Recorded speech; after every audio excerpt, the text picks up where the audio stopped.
Hi, my name is Milan Michalik, and I have been professionally involved in grading for about 10 years, especially in TV commercials.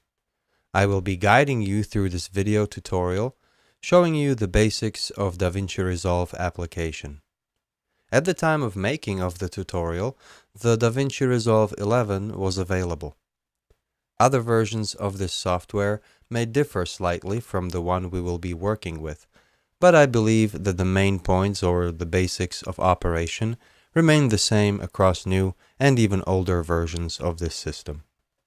In this tutorial, I will cover the basics of work with the DaVinci Resolve application, as well as the basics of grading in general. Also, the application comes with a thorough user's manual in a PDF format, which you can use in combination with this tutorial, or as an additional tool that may help clarify the more complex areas that I have to leave out or simplify due to time constraints. The manual also lists changes and functions that were added or updated compared to the newer as well as older versions of the application. Before getting to the application itself, I'd like to talk a little about the reasons behind working with color corrections or grading.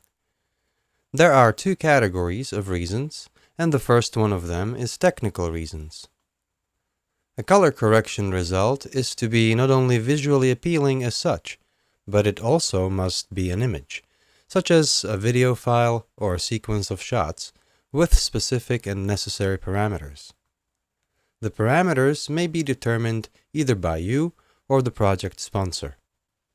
The result of your work, that is, the exported data, will differ depending on whether it is intended for, say, YouTube or a movie theater. In the past, all electronic cameras captured images in a linear mode, in the Rec. 601 norm, and later with HD video in the Rec. 709 norm. Manufacturers gradually sought ways to improve the image quality of their cameras, and consequently, several new formats and image capturing modes have been developed. Currently, the so-called RAW video is one of the most popular ones. To simplify things, we can imagine it as data coming directly from the camera sensor, without any adjustments, which the camera normally performs when capturing video, for example, exposure, white balance, or the bit depth. Some such cameras include products by companies such as Blackmagic Design, Red, Arri, Sony, and many others. This raw material is directly unusable or cannot be read by conventional players, primarily due to its size, but also because its decoding is highly demanding on hardware. Another popular format, especially with DSLRs, is logarithmic data storage.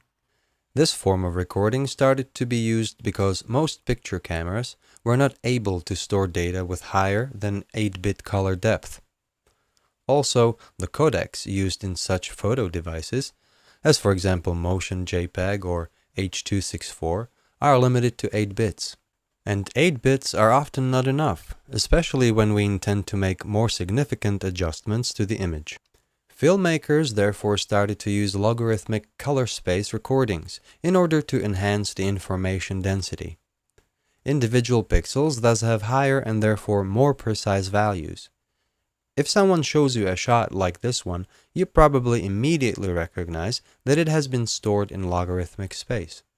A brighter image does get written into the file, but to correct the values, we can adjust it later, either by changing the gamma curve or with the LUT table.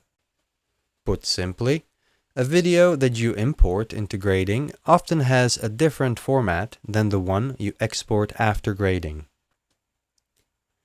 The second technical reason is alignment of individual shots or scenes. You don't always manage to shoot so that the entire film is evenly exposed. Some shots are darker than others, some are more saturated, and at one point or another, you might have even made the mistake of wrongly setting the white balance. But you surely want your final video to be even, so that it doesn't discomfort the viewer by alternating lighter and darker shots filmed at the same location. there is no reason why the final film shots should differ. The second category are artistic reasons. Through color change, you help the viewer see an image the way you intended for it to look, according to your artistic aims. You can adjust an image to a warmer or colder effect. You can also significantly reduce the saturation and make an image sadder, or make it happier with higher saturation. Or you want to experiment and adjust the colors into complementary contrast. Another reason may be the need to highlight certain parts of an image. Say, your shot only lasts 2 seconds, but you want the viewer to notice a particular person or an object, which otherwise does not dominate the scene. If you highlight the person or object, or make a different part of the image darker, the resulting effect is that your viewer notices the desired part sooner than the rest of the image. It is based on the natural human reaction to notice lighter spots faster than the darker ones. Clearly, many applications offer color correction, and you don't even need to use special grading software.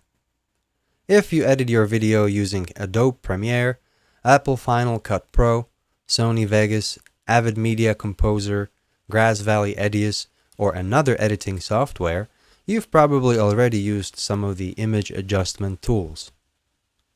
It's quite alright and no harm is done, but if you feel you want to do something more with the image, or that your editing software limits you in some ways, let's say you are unable to process raw format, or to create several masks in a single image, or perhaps you are unfamiliar with replaying your corrections in real time, you should definitely try an application specially intended for color correction, that is, grading. Such an application will surely offer you wider options and more comfort when working with color corrections. That's simply because it's the job it does. To conclude, in this lesson we covered the basic reasons for doing color corrections and also noted a few reasons why it is preferable to use a special grading program such as DaVinci Resolve.